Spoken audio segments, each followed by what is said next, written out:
지난주에 가인과 아벨, 가인의 동생 아벨을 죽이는 그러한 안타깝고 고통스러움이 가정 안에 일어나는 것을 우리는 볼 수 있었습니다.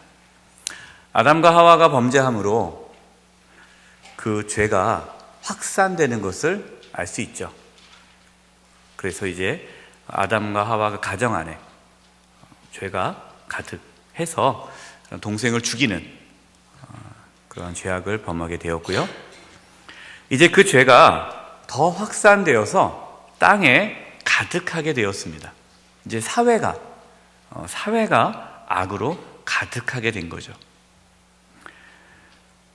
그래서 하나님께서는 더 이상 그 악을 둘 수가 없어서 하나님의 심판이 임합니다. 그 심판은 홍수이죠. 그러나 이 홍수 사건은 단순히 하나님의 심판을 말씀하는 것이 아니라 그 홍수 사건 안에는 하나님의 구원하심이 들어 있습니다. 그래서 오늘 함께 나눌 노아 홍수, 이 사건 이야기 속에는 하나님의 심판과 하나님의 구원이 동시에 나오는 이야기입니다. 하나님은 죄를 심판하십니다. 그리고 하나님은 그 죄인을 구원하십니다. 그래서 오늘 말씀을 통해서 우리를 죄에서 구원해 주시는 그 하나님의 은혜에 다시 한번 감사하며, 이 세상에 죄악으로 가득 차 있지만 우리는 그 죄 가운데 물들지 아니하고 하나님의 사람들로 믿음을 잘 지켜나갈 수 있기를 간절히 바랍니다. 첫 번째입니다. 하나님이 세상의 악함을 심판하시며 슬퍼하셨습니다.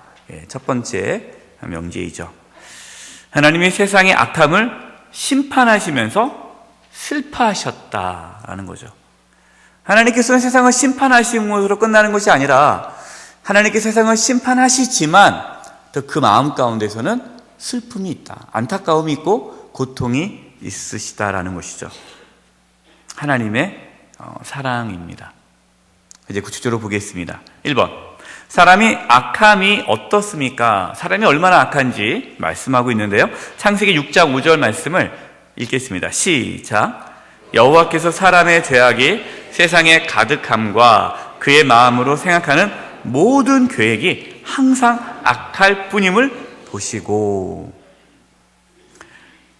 하나님께서 세상을 보니까 죄악이 너무나 가득한 거예요. 근데 사람을 보니까 그 모든 사람이 다 그 마음에 계획하는 그 모든 것이 항상 악하다라는 거죠.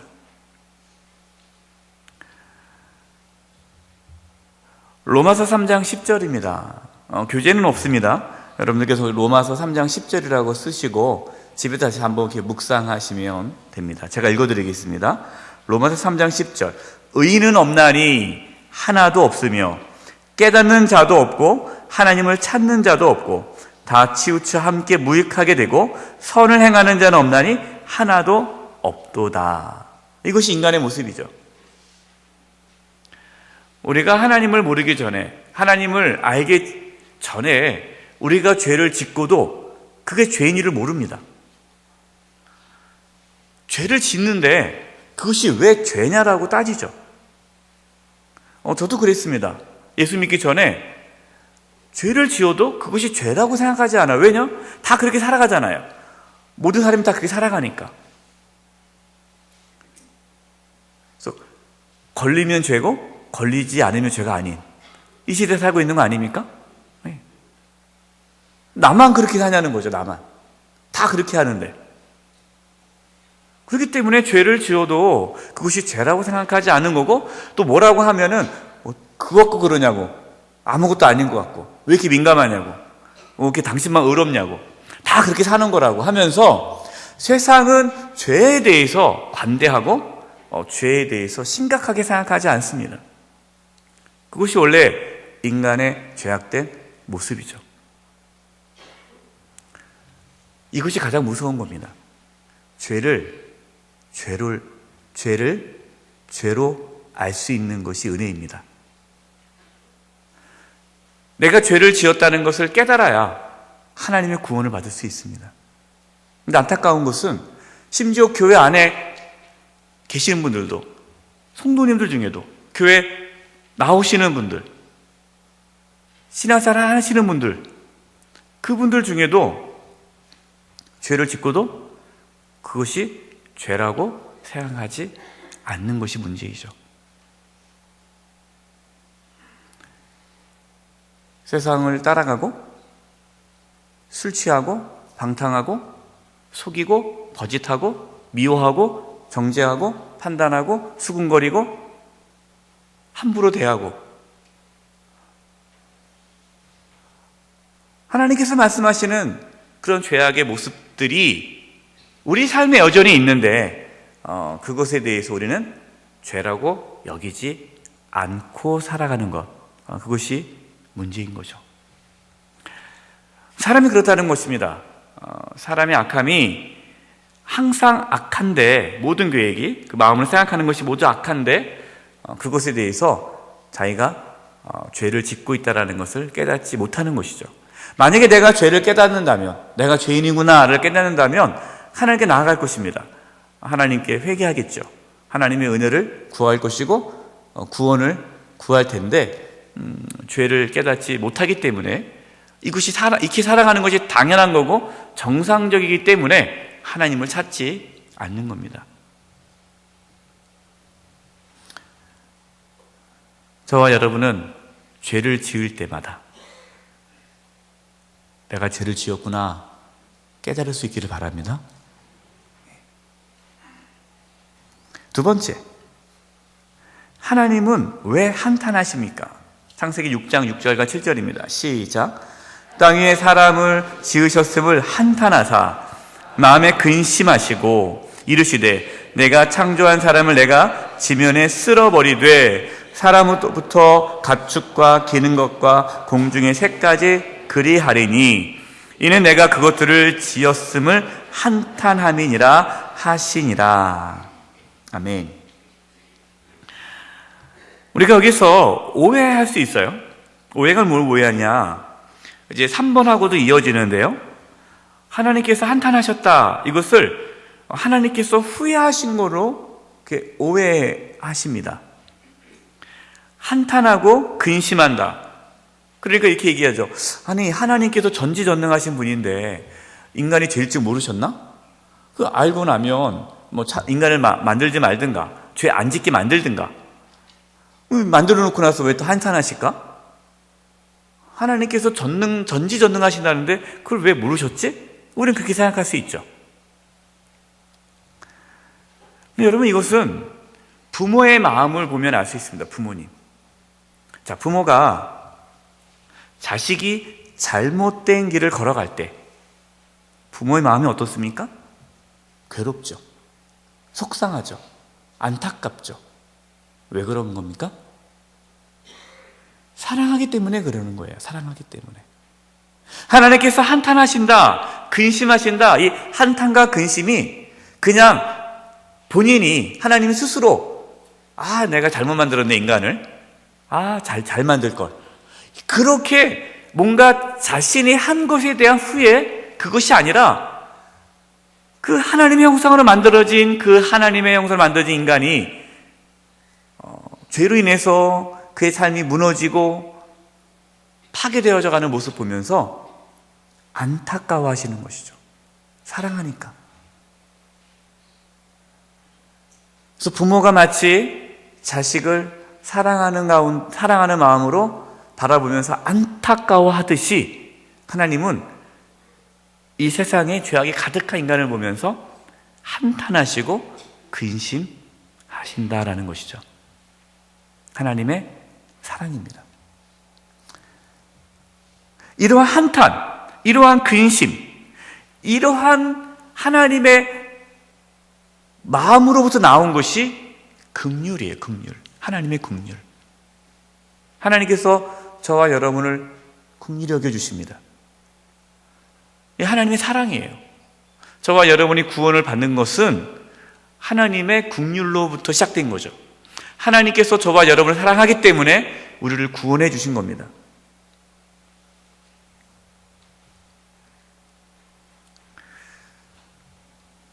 하나님은 지금도 우리를 긍휼히 여겨 주십니다. 그리고 우리를 보시면서 또 근심하십니다. 사랑하기 때문에 그렇죠. 아마 부모는 자녀를 늘 근심하죠. 제가 이제 얘기를 해요. 권사님, 집사님, 자녀들 하나님께 맡기고 근심하지 마십시오. 네, 알겠습니다 하고 뒤돌아보면 또 근심해요. 저도 그래요. 여러분, 이게 믿음이 없어서 그런 겁니까? 아니에요. 사랑하기 때문에 그러는 거예요. 사랑하면은 계속해서 근심하게 되는 거예요. 그게 사랑이죠. 하나님께서는 저와 여러분을 아마 평생 근심하실 겁니다. 하나님께서 우리를 사랑하시니까. 바로 이렇게 하나님은 그래서 세상을 보시고 한탄하신 거예요. 자, 세 번째. 자, 그러면 이제 하나님의 후회와 사람의 후회는 어떤 차이가 있습니까?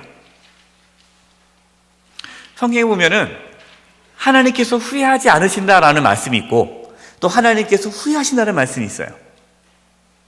먼저 민수기 23장 19절에는 하나님은 후회하지 않는다라는 말씀이 나옵니다. 같이 읽겠습니다. 시작. 하나님은 사람이 아니시니 거짓말을 하지 아니하시고 인생이 아니시니 후회가 없으시도다. 어찌 그 말씀하신 바를 행하지 아니하시며 하신 말씀을 실행하지 않으시랴. 하나님께서는 인생이 아니기 때문에 후회가 없으시다. 사람은 후회하죠. 사람은 후회해요. 근데 하나님께서도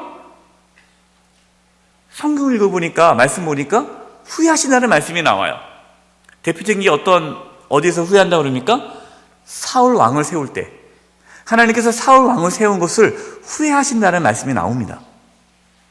우리 이상하잖아요. 하나님께서 후회하지 않는다고 민수기에 말씀하셨는데 또 사울 왕을 세우신 걸 또 후회한다라고 한다면 도대체 이게 왜 그럴까요? 하나님 말씀이 모순인가요? 아니죠. 하나님은 인간처럼 후회하지 않는다는 겁니다. 그러니까 하나님은 인간의 후회랑 하나님의 후회가 다른 거죠. 무슨 차이가 있느냐? 인간은 왜 후회합니까? 자신이 잘못해서 후회하죠. 내가 잘못 선택해서 후회하는 거예요. 그러니까 인간이 후회할 수밖에 없는 건 뭐냐면 인간은 연약하기 때문에 후회합니다. 내가 아무리 계산하고 잘해야지 노력을 해도 완벽하지 않기 때문에 잘못된 선택을 할 수가 있는 거예요. 그러면 나의 잘못으로 잘못된 결과가 나올 때 내가 그때 그렇게 하지 말았어야 되는데 내가 왜 그랬을까 하고 후회하는 거예요. 내가 그 사람 말 듣지 말걸. 주변에서 그 사람 이상한 것 같아 믿지 마 했을 때 그 말 들을 걸. 우리는 살아오면서 후회를 하잖아요. 학생들 같은 경우는 공부할 때 공부 안 하고 나중에 시험 볼 때 후회하잖아요. 내가 공부할 걸. 그 인간의 후회는 뭐냐? 다 자신의 연약함으로 생긴 후회죠. 근데 하나님의 후회는 뭐냐? 하나님은 전지전능하세요. 능력이 있으세요. 그러니까 하나님께서 잘못 선택해서 후회한 것이 아니라 하나님은 우리에게, 인간에게 선택권을 주셨습니다. 자유를 주셨습니다. 이것이 하나님으로 하여금 후회하게 만드는 겁니다. 하나님이 사울을 선택했습니다. 사울이 하나님을 배반할 거다 하나님께서 미리 알고 계셨을까요?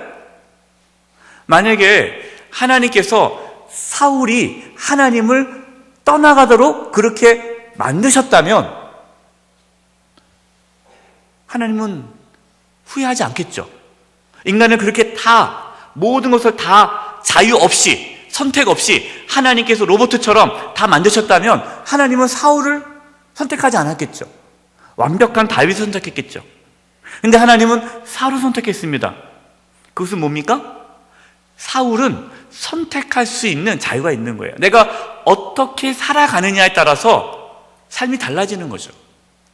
하나님은 사울에게 자유를 주셨습니다.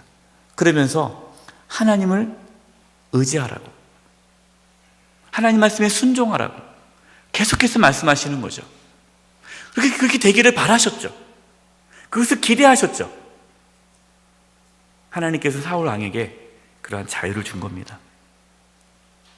그런데 그 자유에 대한 책임은 누구한테 있는 겁니까? 인간에게 있는 거예요. 사울 왕에게 있는 거죠. 근데 사울 왕은 그 자유를 잘못된 것으로 사용한 거죠. 하나님께 순종하는 것이 아니라 불순종함으로 자신의 자유를 사용한 겁니다. 하나님께서 후회하신다라는 것은 사울이 그렇게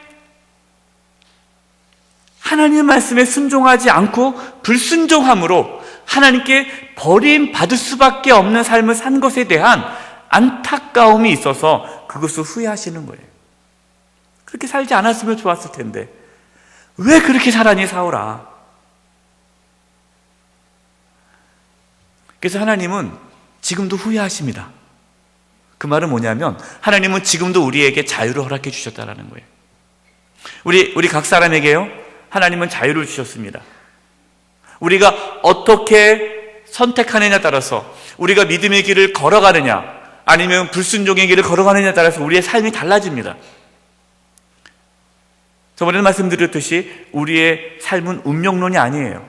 여러분, 기독교인은 운명론이 아닙니다. 운명이 아니라 하나님과 함께 삶을 만들어가는 거예요.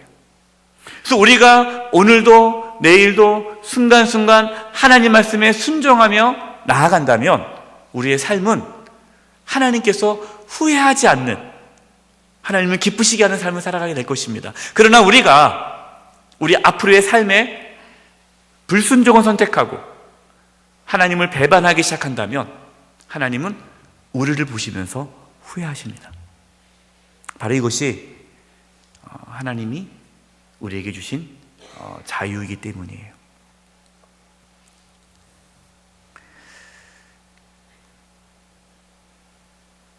두 번째, 지금까지 어려운 말씀을 이렇게 전했는데 이해가 되시나요?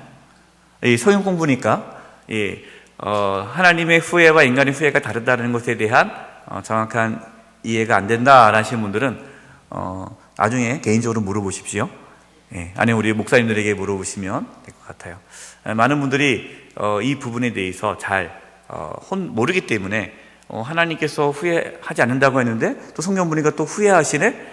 이 성경이 잘못됐네? 라고 이렇게 오해하는 경우가 많아서 설명을 드렸습니다. 아주 중요한 주제였습니다. 자, 두 번째, 하나님이 의인의 가족에게 은총을 베푸셨습니다. 이게 두 번째 명제예요. 하나님께서 의인의 가족에게 은총을 베푸셨다. 은총이란 말과 은혜란 말은 같은 말이에요. 은혜를 베푸셨다. 자, 1번, 노아는 하나님께 무엇을 입었습니까? 은혜를 입었죠. 창세기 6장 8절 읽겠습니다. 시작. 그러나 노아는 여호와께 은혜를 입었더라. 아멘. 중요한 말씀이에요. 왜 중요하냐? 성경에 은혜라는 단어가 처음 나왔어요. 처음. 하나님의 은혜, 하나님의 은혜라는 단어가 처음 나온 구절이에요. 근데 하나님의 은혜가 언제 나왔습니까? 지금 어느 상황에서 나온 겁니까? 하나님의 심판이 있는 그 시점에 하나님의 은혜가 나타난 거예요. 여기서 중요한 것은 하나님의 은혜가 노아에게 임했다라는 거예요. 노아는 하나님의 은혜를 입은 자라는 겁니다. 구원은 하나님의 은혜로 시작됩니다. 저와 여러분이 뭔가 해서 구원받은 것이 아니라 하나님의 은혜로 우리는 구원을 받게 된 것이죠. 에베소서 2장 8절 거기다 한번 쓰십시오. 에베소서 2장 8절 앱 2장 8절 쓰시고 집에 다시 한번 묵상해 보십시오. 제가 읽어드리겠습니다. 너희는 그 은혜에 의하여 믿음으로 말미암아 구원을 받았으니 이것은 너희에게 난 것이 아니요 하나님의 선물이라. 저와 여러분이 구원을 받았습니다. 무엇으로 구원을 받습니까? 믿음으로 구원받아요. 믿음. 예수님을 믿음으로 구원을 받는데 예수님을 믿는 것조차도 하나님의 은혜로 시작했다는 거죠. 하나님의 은혜가 없으면 우리가 믿을 수도 없는 거고 믿을 수 있는 대상이 없는 거잖아요. 예수님께서 우리의 모든 죄를 대신 짊어지시고 십자가에 죽으시고 부활하셨기 때문에 우리가 구원을 받을 수 있는 길이 열린 거잖아요. 그 실체가 있는 거죠. 구원의 그 실체, 십자가의 은혜, 그것 때문에 우리가 구원을 받은 거죠.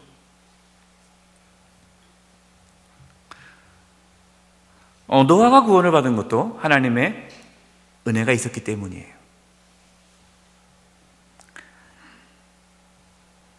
이번입니다. 노아는 어떤 자였습니까? 창세기 6장 9절입니다. 읽겠습니다. 시작. 이것이 노아의 족본이라. 노아는 의인이요 당대 완전한 자라. 그는 하나님과 동행하였으며. 자, 노아가 어떤 사람인지 잘 말씀해 주는데요. 노아는 의인이라는 겁니다. 의인. 근데 의인의 기준이 뭡니까? 뭐 착한 일을 많이 하고 그게 의인입니까? 물론 그것이 의인이죠. 그러나 의인의 가장 중요한 개념은 하나님과의 동행이에요. 하나님과의 관계가 잘 이루어진 상태가 의이다라고 제가 작년에 우리 수요사경에서 말씀을 드렸습니다. 뭐가 의냐? 뭐가 의로운 것이냐? 의롭다라고 여기 받는 것은 의로운 거. 우리가 의로운 것은 우리가 착하게 살아서 의로운 것이 아니라 성경에서 말하는 의란 하나님과의 관계가 회복된 상태가 의예요. 저와 여러분은 의인이에요. 의인. 왜 의인이냐? 예수 그리스도의 보혈로 죄사함을 받고 하나님의 자녀가 되었기 때문에, 하나님과의 관계가 회복되었기 때문에 우리는 의인인 거죠. 노아는, 다른 사람들은 하나님을 부정하고 하나님의 말씀에 귀를 귀담아 듣지 않고 자기 마음대로 살았지만 노아는 하나님과 동행하는 삶을 살았다라는 겁니다. 어떻게 가능합니까? 하나님의 은혜가 임한 거죠. 순서가 뭡니까? 여러분 창세기 6장 8절 9절 순서가 먼저 8절이에요. 은혜를 입어서 하나님과 동행하게 된 거예요. 그런데 다른 사람들은 왜 은혜를 안 주셨을까요? 아니에요. 하나님 은혜를 주셨어요. 주셨는데 그 은혜를 거부한 거죠. 저와 여러분이 구원을 받는 것은 하나님의 은혜입니다. 그러나 하나님의 은혜가 우리 가운데 임했을 때 우리는 그 은혜에 반응한 거죠. 하나님의 은혜에 반응할 때 우리는 하나님의 관계가 회복되는 거고 하나님과 동행하는 삶을 살게 되는 것이죠.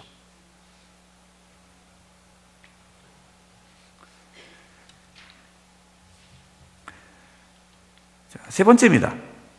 노아는 어떻게 하나님의 구원을 받게 되었습니까? 창세기 6장 22절입니다. 읽겠습니다. 시작. 노아가 그와 같이 하여 하나님이 자기에게 명하신 대로 다 준행하였더라. 아멘. 노아는 어떻게 구원받았어요? 믿음으로 구원받았어요. 믿음으로. 근데 믿음이 뭡니까? 믿음은 순종이에요. 믿습니다. 믿음에 순종하는 거예요. 그래서 성경은 순종과 믿음을 같은 걸로 보는 거죠. 사실 아닙니까? 우리가 누구를 믿는다면 그 사람의 말에 순종하죠. 근데 아이가 아빠 믿어요 하면서 순종하지 않아요. 그럼 못 믿는 거죠. 아이가 이제 높은 데 있어요. 그래서 자, 애야 뛰어내려라, 아빠 받아줄게. 근데 아빠 믿어요 그래서 안 뛰어내려요. 그럼 뭐예요? 안 믿는 거죠. 하나님께서 말씀했습니다. 뭘 말씀했느냐? 내가 지금 이 세상이 너무나 악해서 죄로 가정해서 내가 다 쓸어버리겠다. 심판할 것이다. 너는 방주를 만들어라. 근데 방주를 얼마큼 크기로 만들어요? 그냥 조그맣게 만드는 게 아니에요. 제가 좀 알아보니까 길이가 135m, 그리고 폭이 23m, 높이가 14m, 그것을 만들어야 돼요.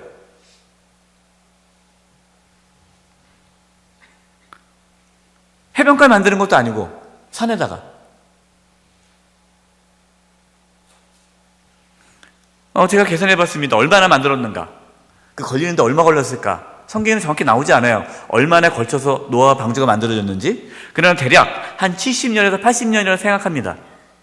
70년에서 80년. 최소한 70년. 70년 동안 방주를 만들어야 돼요. 홍수가 오겠다고 했는데 70년 동안 홍수가 안 오는 거예요. 다 만들 때까지. 생각해 보십시오. 순종하기 쉽습니까? 어렵습니까? 어렵죠. 노아는 믿음으로 구원받았습니다. 순종함으로 구원을 받았습니다. 하나님의 심판을 믿었고 하나님 말씀에 순종함으로 방주를 만들었죠. 그래서 하나님의 심판이 있을 때 그 방주로 들어가서 구원을 얻게 된 것입니다. 저와 여러분도 마찬가지입니다. 우리가 어떻게 구원을 받습니까? 믿음으로 구원을 받습니다. 하나님의 심판을 우리는 믿고 예수 그리스도를 믿을 때 구원을 얻는 거죠. 그러니까 예수님이 방주죠. 우리가 예수님을 믿는다, 예수님을 영접한다, 받아들인다라는 것이 우리가 방주 안에 들어가는 거죠.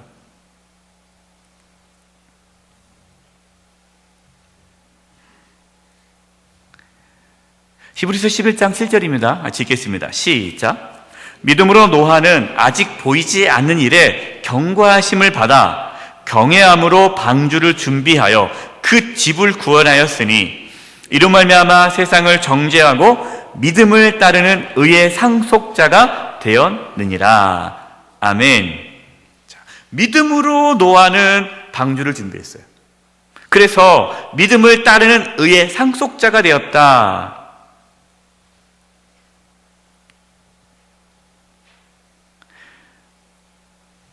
방주를 만드는 동안 그 사람들은 하나님의 심판을 들었을 겁니다. 70년 동안, 7, 80년 동안. 그러나 사람들은 그 하나님 말씀에 귀를 귀담아 듣지 않았죠. 우리는 지금도 복음을 전하지 않습니까? 예수님 믿지 않으면 하나님의 심판이 있다, 지옥이 있다. 아무리 얘기해도 사람들이 안 믿잖아요. 말도 안 된다 생각하잖아요. 아마 그 당시 사람도 그랬을 거예요. 하나님의 심판이 있을 것이다, 홍수가 있을 것이다 얘기해도 믿지는 않죠. 저와 여러분이 예수 그리스도를 믿음으로 구원을 받게 된 것, 바로 이것이 노아가 구원을 받는 이것이 우리에게 그 믿음의 모델이 되는 것입니다. 그러니까 하나님께서 이 노아의 방주를 통해서 하나님께서 어떻게 세상을 구원하실 것이다, 예수님을 보냄으로 세상을 구원하는 그 방식에 대해서 하나님께서 보여주시는 거죠. 또 여기서 보면요, 하나님께서 그 집을 구원했습니다. 집. 구원은 개인적으로 이루어지지 않고 가정으로 이루어진다고 말씀을 드렸죠. 주 예수를 믿으라, 그리하면 너와 내 집이 구원을 얻으리라. 그렇습니다. 구원은 가정이 이루어지는 거예요. 하나님은 그렇게 구원을 이루어 가십니다.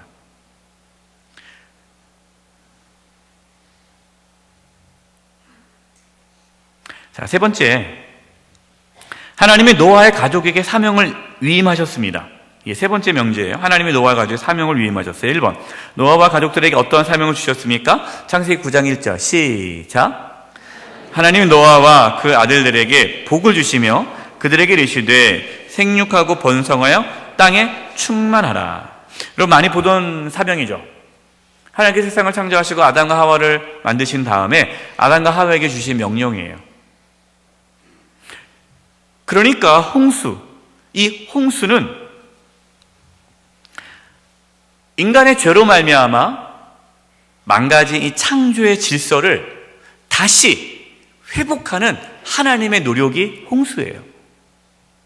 다시 하나님께서는 노아에게, 아담과 하와에게 주셨던 사명을 주시는 거죠.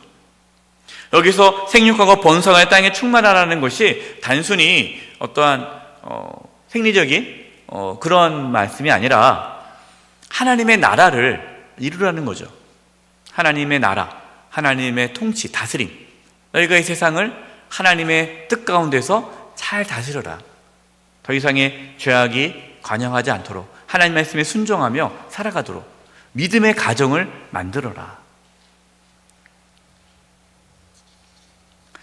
그래서 두 번째, 하나님은 어떠한 약속을 하셨습니까? 창세기 8장 21절이에요. 시작. 여호와께서 그 향기를 받으시고 그 중심에 이르시되 내가 다시는 사람으로 말미암아 땅을 저주하지 아니하리니 이는 사람의 마음이 계획한 바가 어려서부터 악함이라.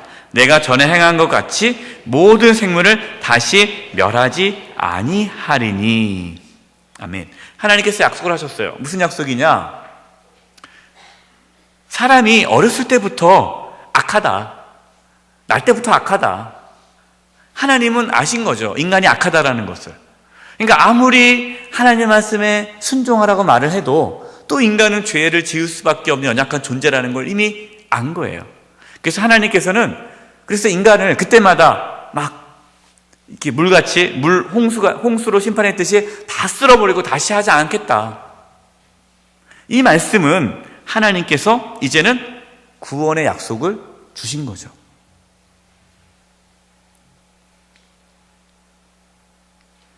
하나님께서 심판하지 않고 이제 세상을 내가 구원하겠다라는 겁니다.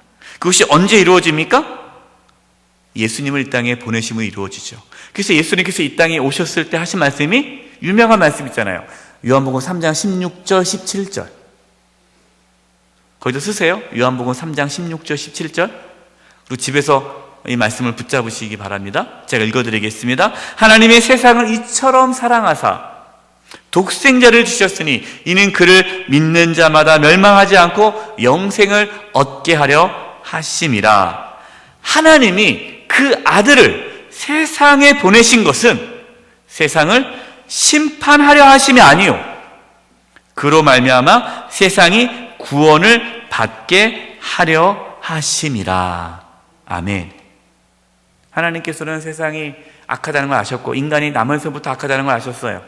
그래서 하나님께서는 약속하신 겁니다. 내가 세상을 심판하지 않겠다. 구원하겠다. 그리고 그 약속을 예수님을 보내심으로 이루어진 것입니다.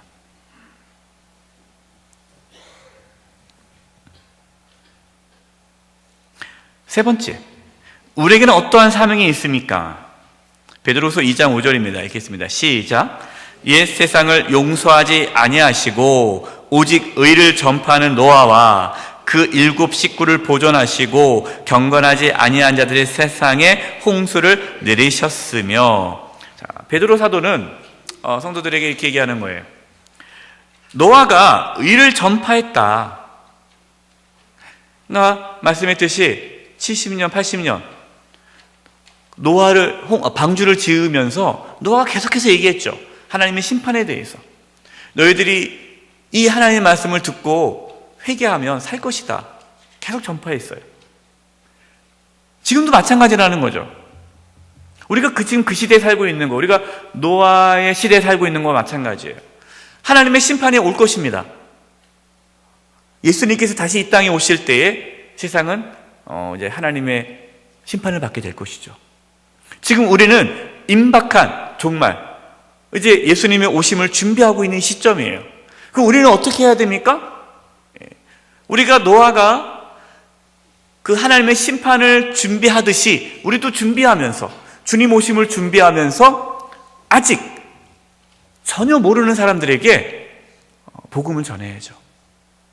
하나님의 심판과 하나님의 구원을 전해야 되는 겁니다.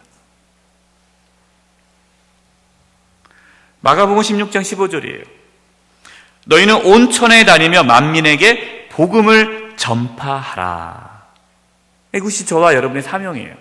교회는 뭡니까? 교회가 방주 역할을 하는 거죠. 교회 방주 역할을 해야 돼요. 그래서 교회는 사교단체가 아니에요.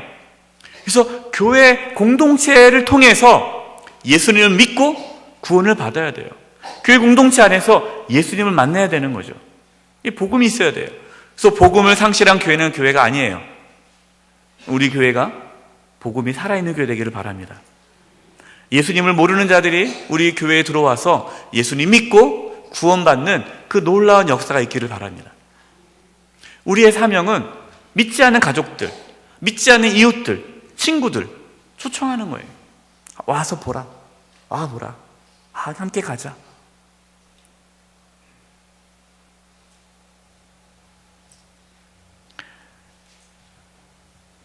노아의 이 홍수, 이 이야기는 옛날에 노아 때 홍수가 있었다, 그 옛날 이야기를 하나님께서 전해주기 위해서 우리에게 주신 것이 아닙니다.